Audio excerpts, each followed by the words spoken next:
Hi.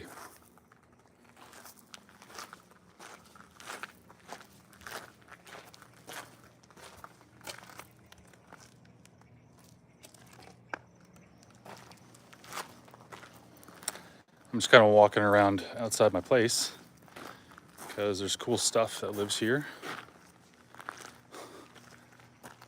Let's see. How you doing? I'm going to show you what I am looking at. So my wife called me, and I know that if she's outside doing something in her garden or something and she calls me, that means one thing is happening. That means there's something cool outside to go look at. So there is. God, there's a lot of lizards out here right now. Many lizards. Oh, there it is. I'm gonna go around the other way. We're gonna follow this just a little bit.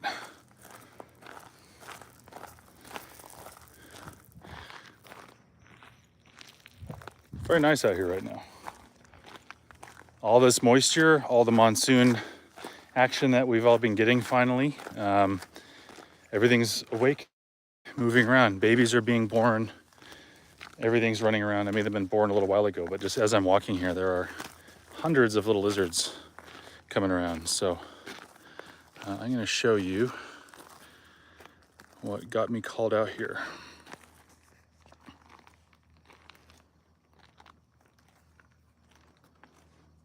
And I'm gonna go really slow because I don't want to bother it.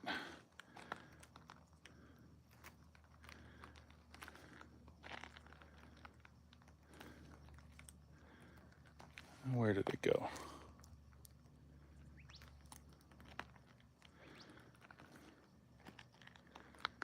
Oh, I see it. Do you see it? You should be able to see it. It's hidden behind a bush.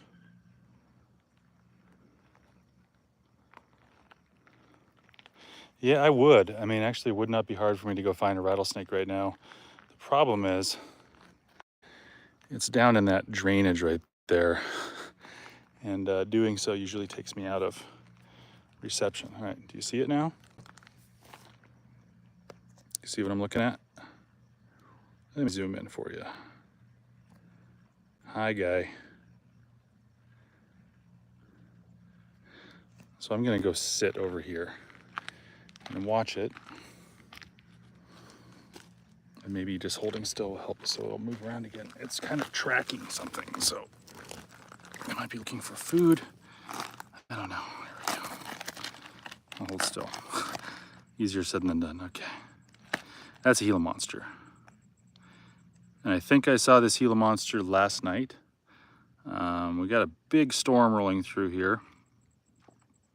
And I went walking around afterwards to see what might be that might have stirred up. And this one was sitting right next to where there was a speckled rattlesnake hanging out. I think it was this one. Let's see, you have a hognose snake, that's cool. I have a few of those also.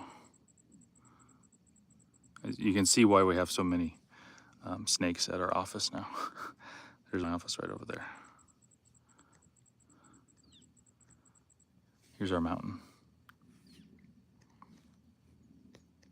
So we get to see a lot of snakes here, as you can imagine. I mean, it's not hard.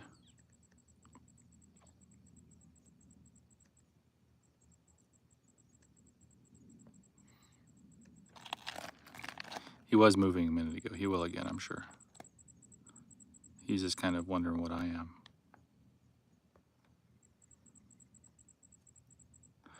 I just got back into town yesterday too from Guatemala, which was a pretty amazing experience. Yeah, we have chugwalls here. They live on the rocks all around. And that mountain is pretty loaded with them. Any of the big boulder piles up there.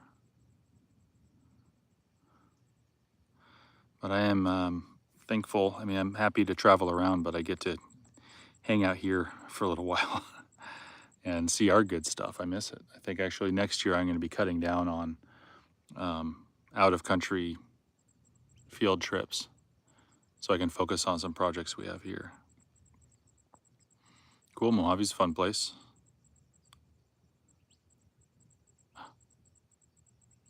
yawning. You see that? All right, what are you doing, guy? You tracking something? Let's see what's going on. What are you doing? See how those tongue flicks like that? Those quick tongue flicks moving back and forth? This Gila is looking for something. It's tracking something. So like your ears, you have 2 ears and 2 eyes, right? So that gives you a sense of 3D space. So if you hear something, because the signal will be louder on one side versus the other, you can tell which direction that sound comes from. And that's kind of what these guys do in snakes too with scents. That's why they have a bifurcated tongue, is that when he's smelling, it's not like us where we just kind of sense something in the air. He can tell which direction it is. And by doing this, he's going back and forth and looking for something on the ground in here. Something's really interested in him. And it's probably a nest. There's probably some birds or a rabbit or something. I think it was like 2 weeks ago now. I was doing this in a canyon, actually like right over there. And there was another Gila monster there that I was following that stopped and ate a whole nest of rabbits. It happens.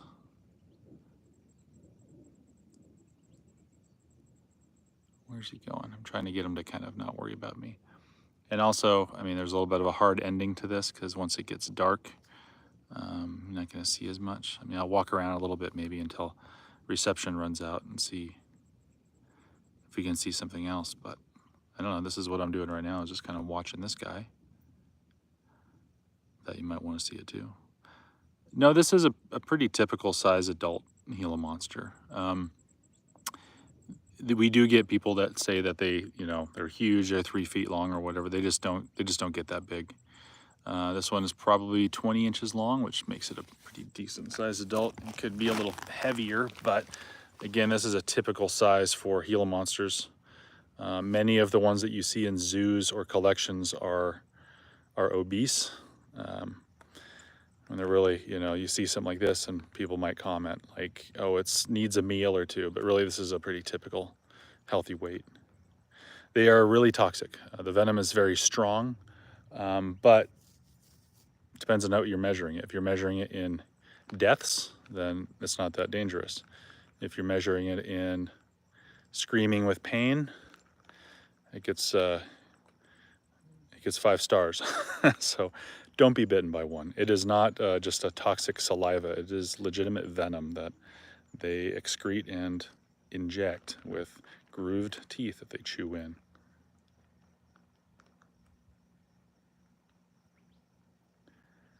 They swallow whole. So Gila monsters will grab prey and they just take it in. They eat the whole thing.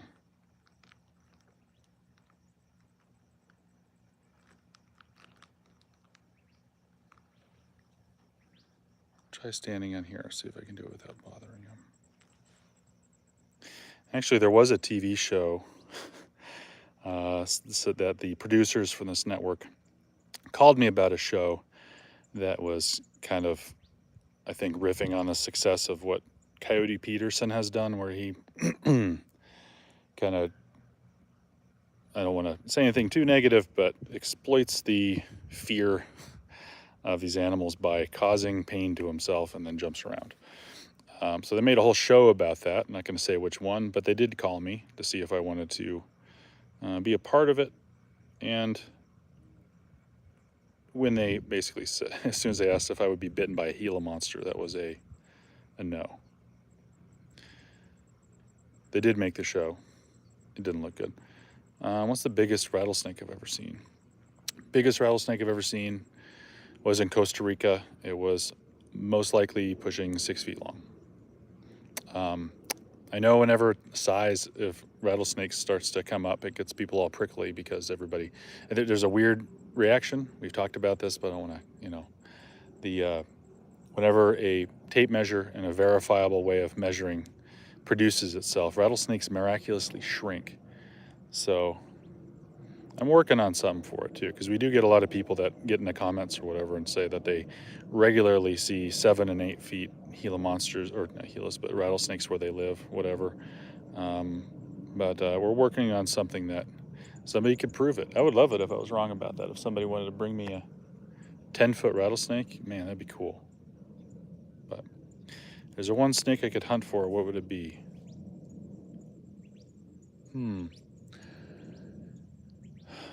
Honestly, I think it was the one we were looking for last week. Look up, and I'll have photos of it later, but look up a snake called Bothriechis bicolor. And you're going to see probably one of the prettiest snakes on the continent. And we found a couple of them last week. Super cool. We went to a volcano in southern Guatemala at night, went up the side, hiked around up there, found a couple. It's really awesome. Oh, no problem. I mean, actually, this channel is kind of our full-time job. Like, that's why it was easy to make when the time came, when Jeff kind of came to us about it, because it's not any different than what we normally do. We just are strapping GoPros to ourselves and then Jeff edits it. So like stuff like this, or going out into the, desert looking for snakes or catching, all that stuff, that is the job. There's not like a separate job somewhere. Like this is it. So it was kind of ready for it.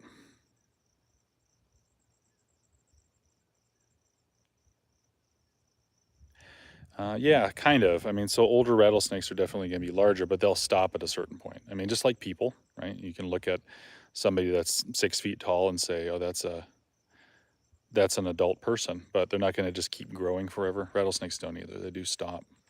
I mean, it slows down dramatically.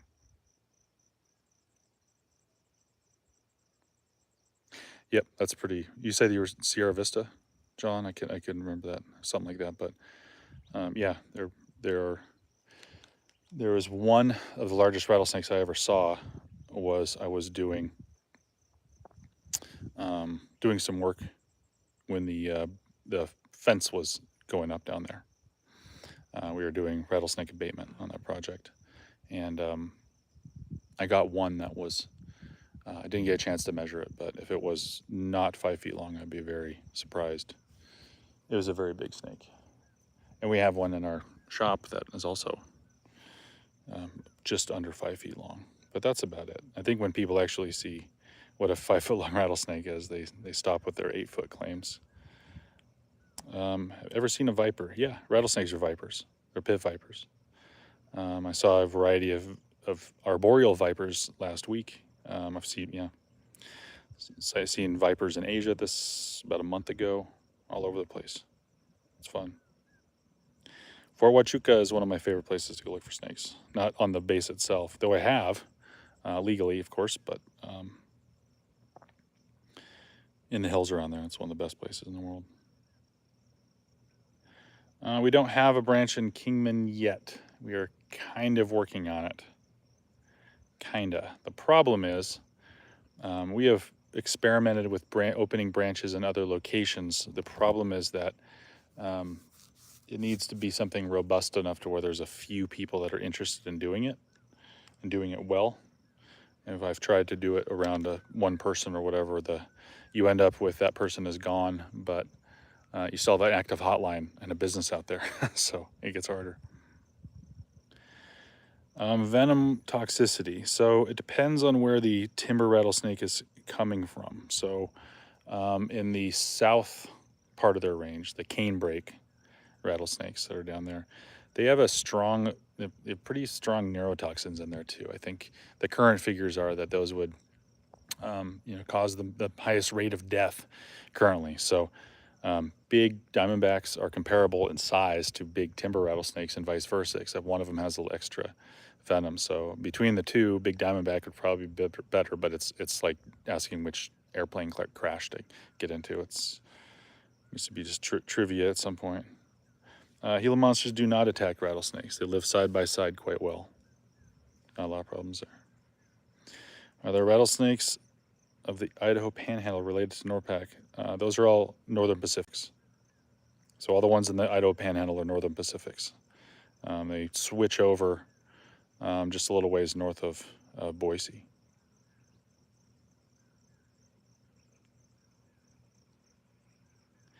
Yeah, I'd hate to be bitten by a pit bull. Oh, I'm getting, there's hawk moths, sphinx moths running around getting into my light here. So that hole, he's really interested in that.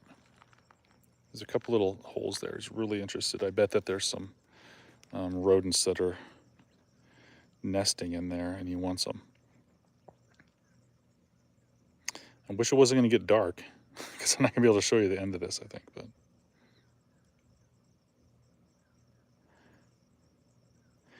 yeah, those Massasaugas are dying out, unfortunately, due to habitat loss and climate change, unfortunately. I've seen some in Pennsylvania.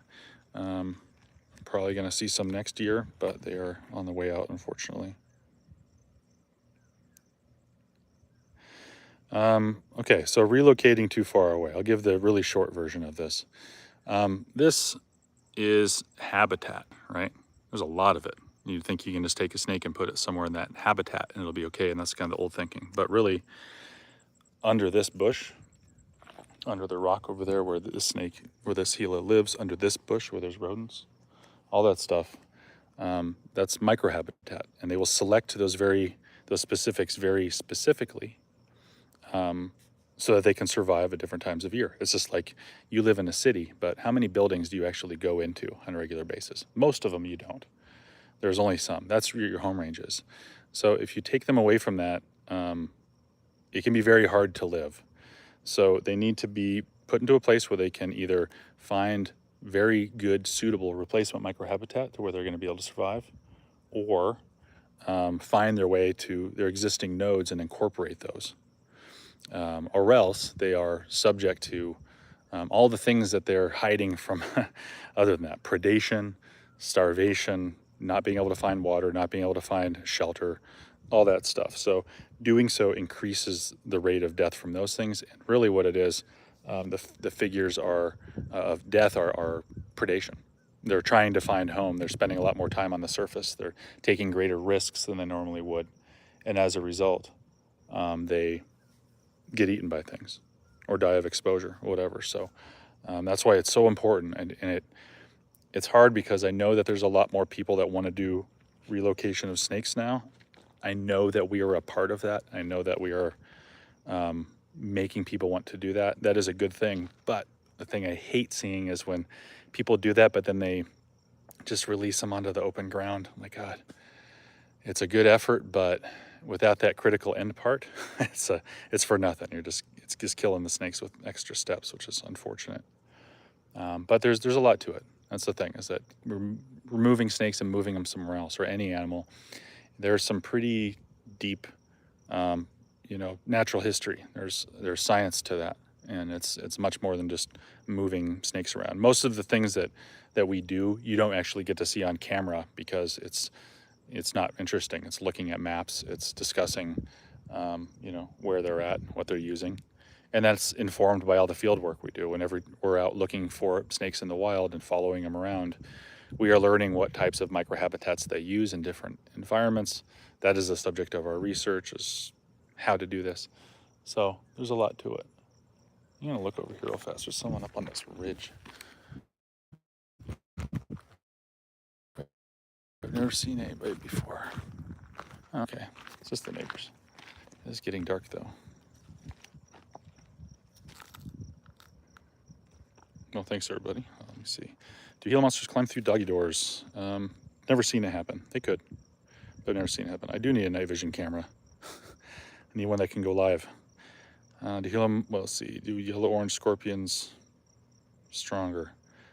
Bark scorpions, it might be what you mean. And yeah, they hurt. Let's see. Hello, Chicago. I won't kill a snake. Awesome. I won't either. There's no need. There's no safety that it provides. Like, killing snakes does not make an area safer. It feels like it might, but it's literally, I've said this before, but I mean, we're gonna make some fun video about it at some point, but it's like saying that you're worried about your kid getting in the traffic, and instead of teaching your kid to stay out of the street or building a fence, you start hitting cars that pass by with a shovel. It's just as useless. Do I foresee Mengshan vipers being bred more successfully in captivity? Yes, actually, I was One of the guys that I was in Guatemala with has a successful breeding program of them, but it's for zoos. I do not think that it is a good thing for those things to start spreading around in captive hobby collections. This is nothing against people that keep snakes like that. They're very large snakes. There's no antivenom for it. There's limited success with one case study from just Asian viper, pit viper, or green viper antivenom, but it's far from being successful. So they are pretty snakes. I don't see a path currently for those to be. It'd be a good idea those out in public. But zoos, yeah, they're being bred.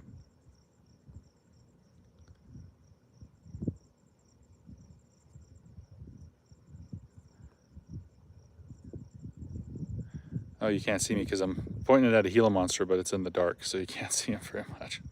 Oh, man. Tell you what, I'm going to leave him do his thing, and I'm going to go walk around, and we're going to see if we can find... Oh, shit. Look at this. My GoPro fell off. Put that in my pocket. Yeah. We're going to see if we can find a snake. We might not be able to because the place where I know that they live right now is... Well, you get... I would lose... Suddenly, what happened?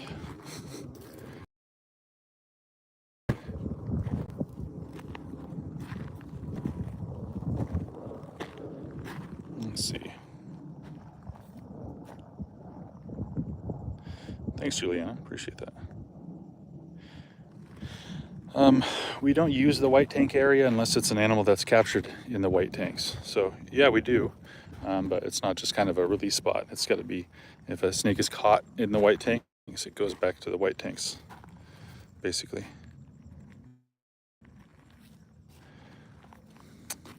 Oh, sorry. Yeah, the release, it's a long answer.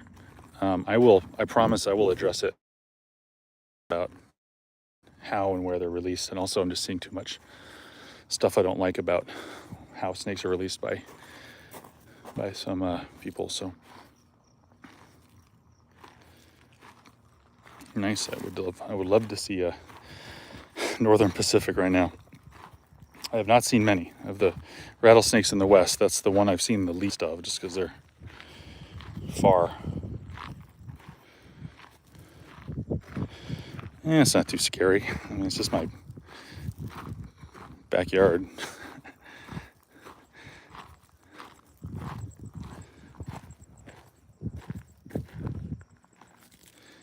Thanks, Ann. That's awesome. I appreciate it.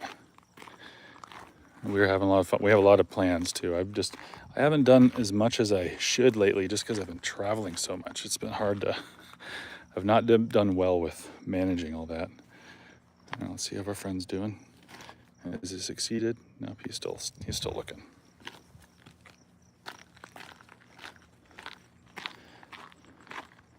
Okay, we're gonna go walk around the edge here and see if there's anything moving. Hopefully I keep signal.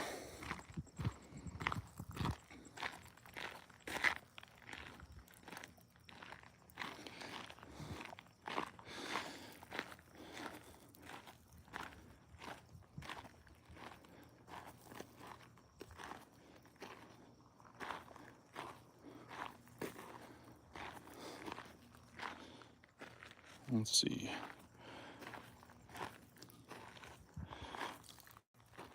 So I don't know if there's a few of you that are in Arizona, so you understand how the monsoon works, but what's not apparent to a lot of people is that this has it. So 112 or so, 3% humidity. You might hear people talk about it being a dry heat or something, but that's silliness. That will kill you. Yeah, no snake boots. I'm just wearing these just shoes. I'm not going to step on anything. But now, since this rain has come, what it does is it equalizes everything, balances everything out. It changes the way that energy is transferred in the air because it's wet. There's more to it. It's thicker. So it takes longer to heat up, it takes longer to cool down. It averages, and that makes it safe for these animals to move. They don't love heat. They'll die if they get too hot. Real easy. There's a little mouse. There's someone here that wants to eat you. So all this nice, it's cooler, eat as much as they possibly can. So they're going to do it. There's also babies being born. The females that just gave birth need to, there's a big scorpion. You're not going to be able to see it. It went under something. Get replenished on their body mass, all that stuff. So there's a lot. What's in the Phoenix Preserve? Depends on exactly where you're at, but there's speckled rattlesnakes, tigers, and western diamondbacks, and Gila monsters, and desert tortoises. No blacktails. Hey, thanks, Ronnie. Appreciate it. Thanks for watching it. It's been awesome because, like, just in the last, I don't know, feels like like 2 months ago we were all excited about hitting 100K, and we just hit 200. So we feel like things are happening. The thing that we're super excited about is not that kind of growth. It's that we're able to do it without doing stupid things. Not going to get negative here, but there's, I think if you watch reptile related channels, you're used to a certain demeanor, which you couldn't really describe as calm or educational by any means. And it relies on fear. It feeds fear. It relies on the things that people fear. It relies on the dangerous aspects of these animals, and not the reality of it is that they can be dangerous. There is a danger associated with them, but it's not something that you need to necessarily worry about too much if you act certain ways, that kind of thing. But anyway, those things make it real easy. If you make videos and put them up about yourself being bitten by snakes that you didn't need to be bitten by, it's real easy to build a following that way. It's real easy because people love a car crash. And we have not seen many reptile related shows or channels or anything that have really managed to crack that code of how to build a community, build an audience without that car crash element, without going full stupid, you know? And that's what we're really proud of, is that we're doing this without all that garbage. So if we can get up there and make this a really successful thing and keep it true to form of what it is, that's going to be very good. RV Davey, yeah. It was not necessary to do that. We're working on our India video for my trip to India right around the same time. It's very different than that. Very different. You'll learn more. And guess what? I did not get bitten by a cobra, a captive cobra. If you really wanted to look into what was going on there. What's the most toxic rattlesnake? Drop for drop, that is a tiger rattlesnake. They have little tiny heads, and they don't really bite many people. So there's a windstorm. I got garbage blowing around. Jeez. So if you're freaked out about scorpions, you don't need to be too much. They are. Look, here's a toad. What's going on, buddy? Oops. I'll get that later. Where'd he go? I got distracted. Where are you? Oh, there's a mouse.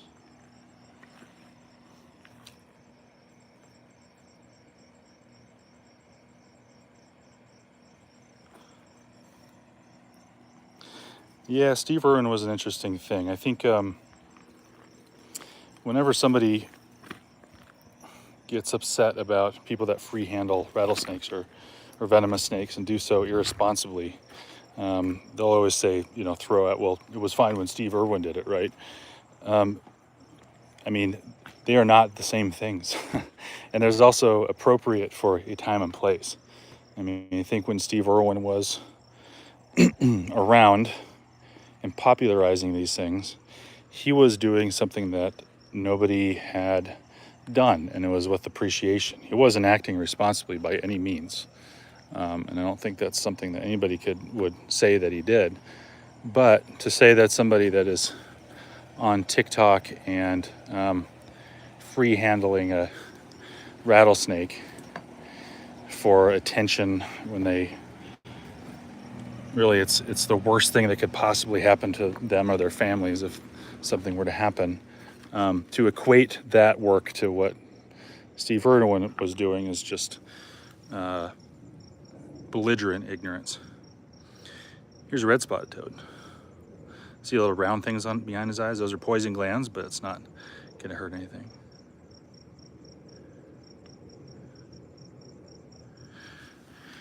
All right, leave him alone. This is the area where there's lots of toads because we have a garden back there. Okay, we're going to make another round here.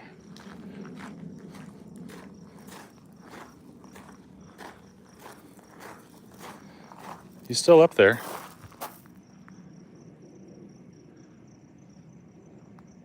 He hasn't found what he's looking for yet. Here you go, everybody new. There's a Gila monster digging around up there. He's got something he's going after. There's a rodent nest or something. Who knows? Find it. All right. I'm gonna try to push it over here just a little bit, and I might lose if I just cut out. That's it. That's the end of the live, because it means I have no reception. Oh, we got the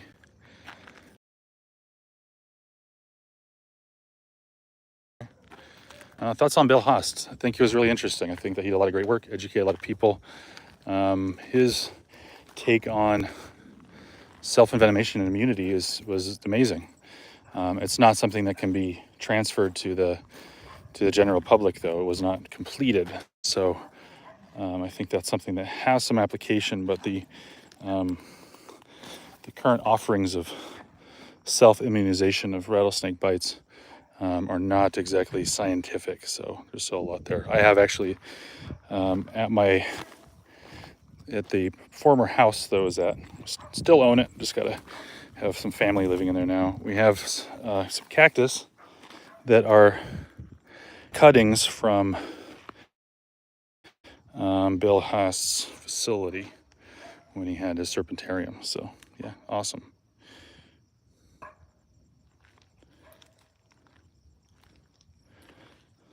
Thanks, Michelle. Appreciate that.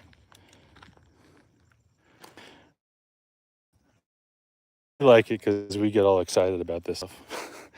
It's like when you have like your favorite movie in the world and you find out that like some new friend you have hasn't ever seen it, and you're like, oh, we gotta watch. I'm coming over. We're gonna watch the whole series. That feeling is kind of like this, like when you're presenting to your friend who's never seen like The Big Lebowski or something like that, like some staple of culture, and you get to show it to them. That feeling is the same feeling as doing this, where we're like, we love this. We'd love it whether we were filming it or not. Didn't film it for a lot of time. So the fact that we get to do it now and show people, and people like it, that is exciting to me. What's the coolest rattlesnake in my opinion? I don't know. I like them all. It's a hard question to answer. I mean, it's gonna sound lame, but probably Western Diamondbacks. I mean, they're the famous one. They're the big one. They're the one that everyone worries about. They're the, that's why I have a tattoo on my arm is a Western Diamondback. There's a lot of things that someone might think are cooler, but they're iconic. I think Western Diamondbacks are, when you think of going to Africa or something, and you think of lions and elephants or whatever, somebody that's coming to the U.S. thinks about a Western Diamondback. Oh, we got some good Gila Monster stuff coming up, actually. Jeff was editing it today. I had a really amazing observation and encounter a couple weeks ago with one of these, so watch that. It was awesome, like one of the coolest encounters I've had with them. I'm going to be writing it up, I think, actually. Thanks, Johnny. Yeah, why not? I mean, when you're done, go in your yard with a flashlight, see what's out there. I mean, here's the thing that my neighbors don't always understand, because they'll think that, like, well, we've been accused of like releasing all the snakes here or something. That's why we have so many. We don't have any more rattlesnake here than anyone else in the area. We don't. I just know where mine are. That's the only difference.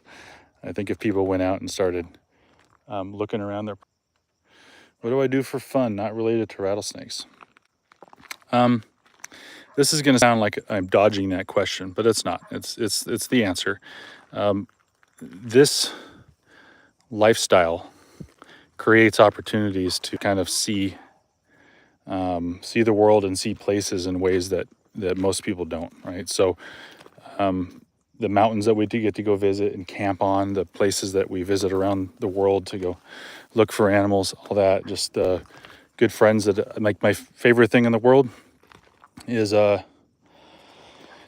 after a successful night of looking for little vipers in some far off state or country or just even here, and I have some of my best friends around that understand everything, and just hanging out and having a few beers by a campfire. I mean, it's really simple, but I wouldn't be doing that. I mean, there's, like, doing that creates those situations. I get to see things that nobody, there's no other reason to go to those places or see those things. And we're only looking for snakes about half the time. The rest of the time we're driving and just taking it all in. So just traveling, checking stuff out. And video games. I just don't have time for it anymore. I just buy like one game a year and then suck at it for a while and then give it up.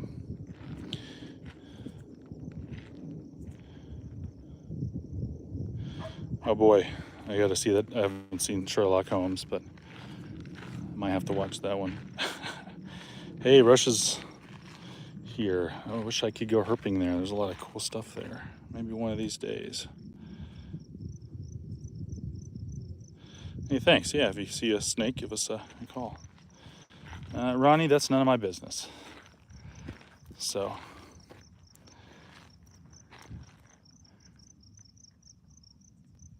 what do I think about Snake Island? Is that the one with the, I haven't actually seen that show. It's the one, I think, with the golden lance heads on it. Is that correct? Where Dr. Fry visits.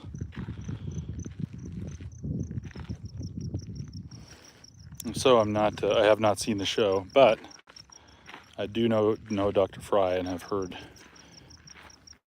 those stories firsthand. So, interesting place. I wish I could go there. I'm just looking.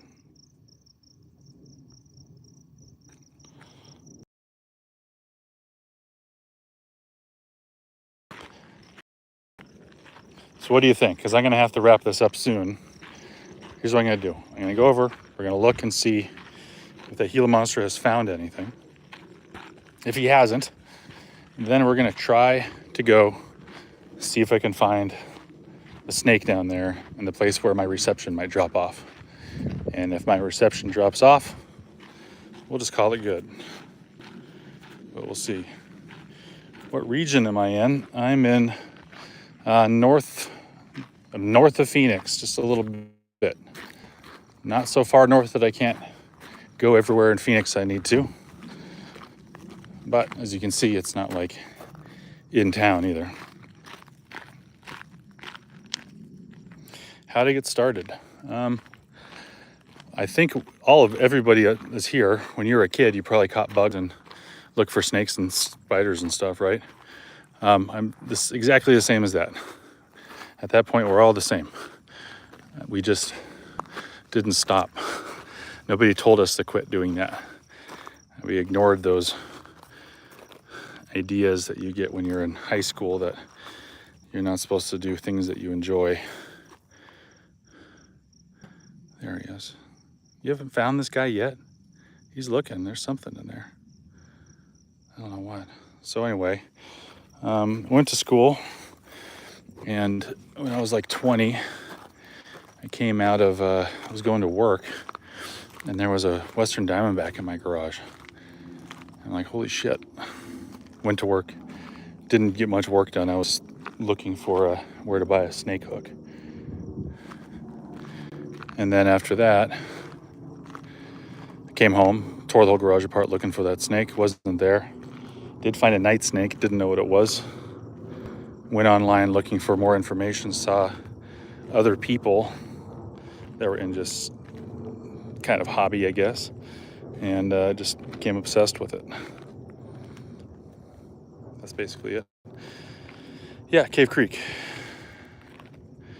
Just north of Cave Creek. In fact, if you're in Cave Creek and you look north, you're gonna look at the mountain that I was just showing behind my house. There's some big lightning over there. Hopefully it comes over here. Is CrowFab the best we can do? No. Anavip, the newer one, looking better. It's looking much better. Larger molecule that's more similar to venom. So, there's a lot. There's a lot of, without getting into chemistry stuff, there's a lot of interesting things that are promising about CrowFab.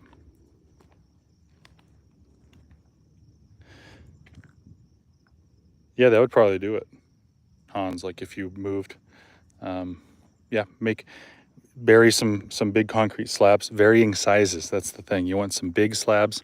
Think of this, okay? Conductive for thermoregulation. You want to have things that get hot and cold at different rates. You want things that stay warm long after dark and things that heat up and cool down quickly. So make a big slab, bury it in the ground so it's getting a lot of its energy transfer from the ground instead of the sun.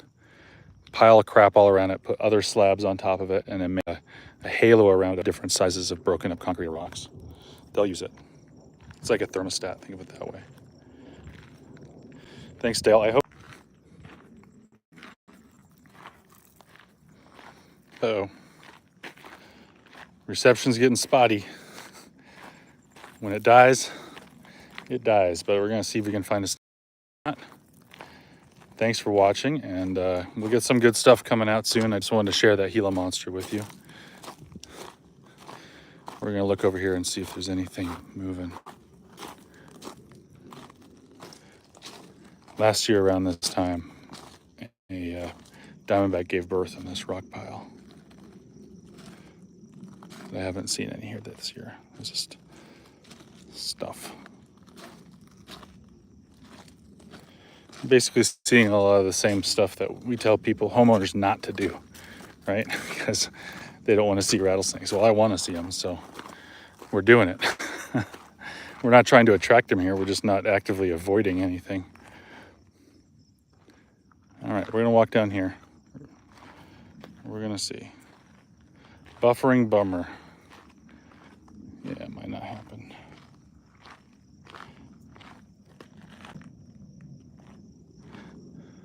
Tell you what, if anyone can hear this still, here's what I'm gonna do. I'm gonna walk down there. I'm gonna look to see if there's any snakes there. If there are, I'm gonna record it and put it on as a short, like right after. Okay, so give it like 10 minutes. And if you see a short, that means I just found that snake. And if I don't, if you don't see a short, it means I didn't see any snakes. And I went inside and quit messing around for the night, but we'll see. Best Mexican food in Arizona. Oh God. I don't know the name of it. There's a place in Douglas that's awesome. Eat there whenever I can. Blows me away every time. I just like the little stands everywhere. I like Filiberto's. I like shit like that. El Encanto and Cave Creek is pretty exceptional. Some of the good stuff.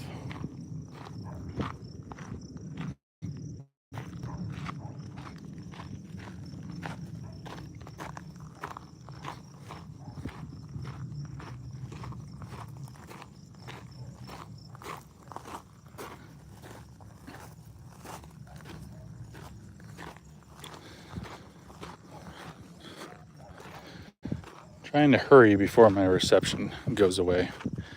But there is a storm coming in. I can feel the air move. Thanks, Bill. Glad you enjoy it. Oh, there's a diamondback right there. All right, we did it. There's a rattlesnake. This is a small female western diamondback. She's tracking something. She's not worried about me.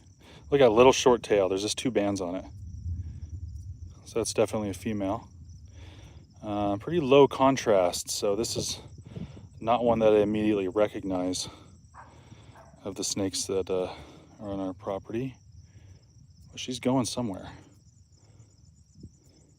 Doesn't look gravid. She's hunting, I think. Let's see.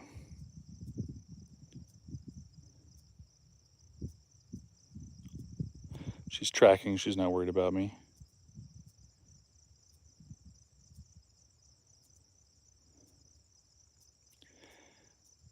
I mean, this is actually a pretty typical rattlesnake encounter.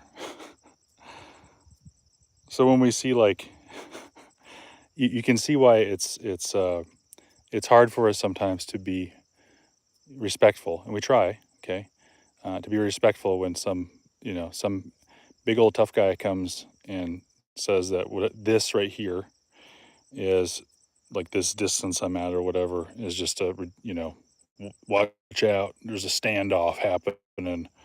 I mean, the worst that would happen is the snake would rattle and become defensive and stay right there, and I would just go, oh, look at that, and walk away. There's so much emotion wrapped up in this shit that people just it's enjoyable to be scared. I think so. I think there's part of us that like that. There's a reason we like roller coasters. There's a reason we like scary movies. It's an enjoyable thing to a lot of us, and it's built into our character. It's hard to get rid of it. It's hard to admit that all those stories that you might have told are just not maybe accurate or warranted. But this is the reality of it. I mean, you just saw it. This is not some photoshopped or edited thing. You just watched me walk up to a rattlesnake. And I had a very typical rattlesnake encounter. There it goes, crawling away. That's it.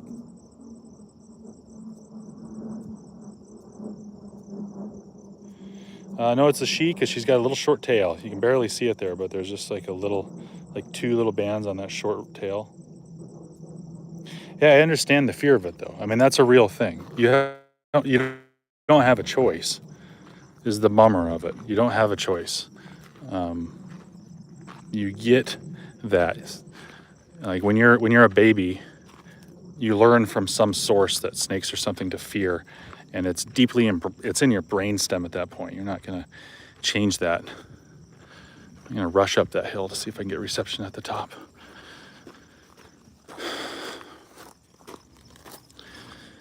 So the fear can be real, but when people lie about it to perpetuate that fear for whatever reason, that's when it's a problem. That's when it's dangerous. Not only to snakes, but to people. It gets people hurt. Fear of snakes gets people hurt. The idea that whenever you see a snake, you need to go kill it or else you're endangering the lives of others, that gets people hurt. Because they go kill the snakes. And they get bit. I'm rushing up here to hopefully keep a band of reception. And find one more snake with you. And then I'll get out of here. We'll just see.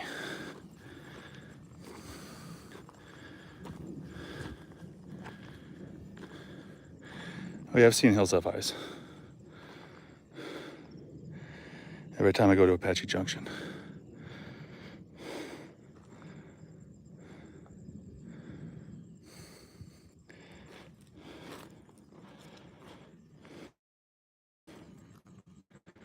There was one here last night. She went away.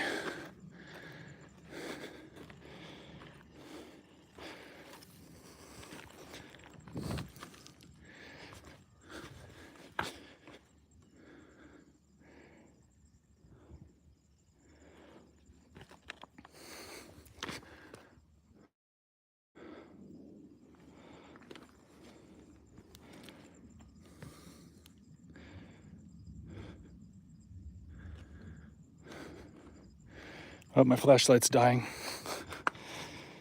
And there's big thunder in the distance, so time for me to start working my way home, which is not that far, as you saw.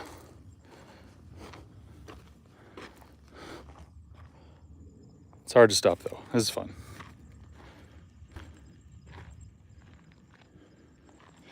Yeah, that's kind of the bummer, is I would do this more, but most of the places that we're doing it, there's just not good reception. So doing a live video certainly is hard. And also I don't want to, you know, I like Jeff. I don't want him to die. So I don't want to give him 30 hours of video to edit, because he might not survive that. Okay.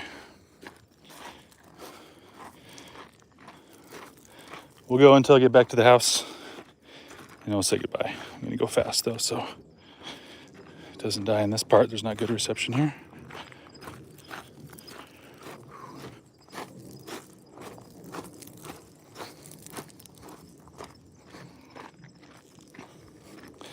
But this is essentially, in different forms, how we learn so much about them. Like why we, the comment that Jeff and I get, we both get pretty often, that just kills us, is about, you know, like something, if we had real experience with these rattlers, we'd know their true nature instead of learning from books and whatnot. And like, well, we read those books too, but we're also doing this. We're also looking at them in where they live, where we live, all day. I mean, we see a lot of rattlesnakes. Like every day we see multiple wild rattlesnakes, whether we're looking for them or not. That's just how it is. So over time, you start to build up some pretty good context of what they do and what they don't do and where they are, that kind of thing. I enjoy that. I know that like 20 years ago, if I were kind of, you know, put in a position where like, hey, you can go find a rattlesnake whenever you want to, anytime. If you want to go find a rattlesnake, basically you'll succeed in seeing one. I would have thought you were lying. Didn't know that was possible, but here we are. So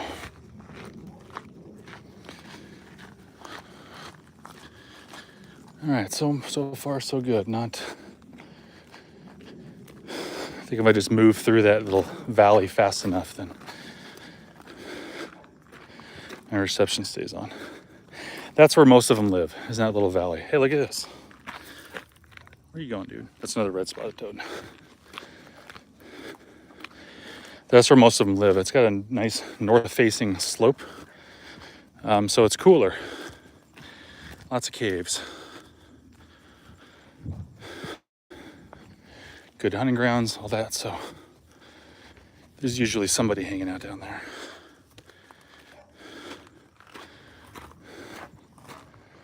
Okay, we're gonna visit the Gila monster, then I'm out of here.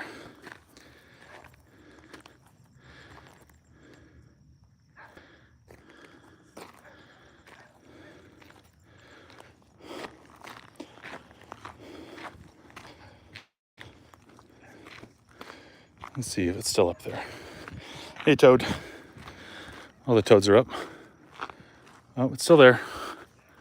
All right, good night. Do your thing. I'm done bothering you. Here comes the storm, so. Oh, Kevin just asked if we found anything tonight. Yeah. You missed the snake. And you missed this. I'll just hike up here and show you real fast. Just because you're late. All right, there it is. Gila monster. There we go.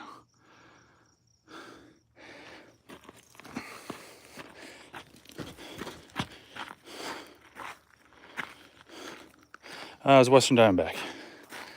Anyway, thanks for hanging out. I will see you later. We have another video coming out. I think in 2 days is the next one. It's a good one. See ya.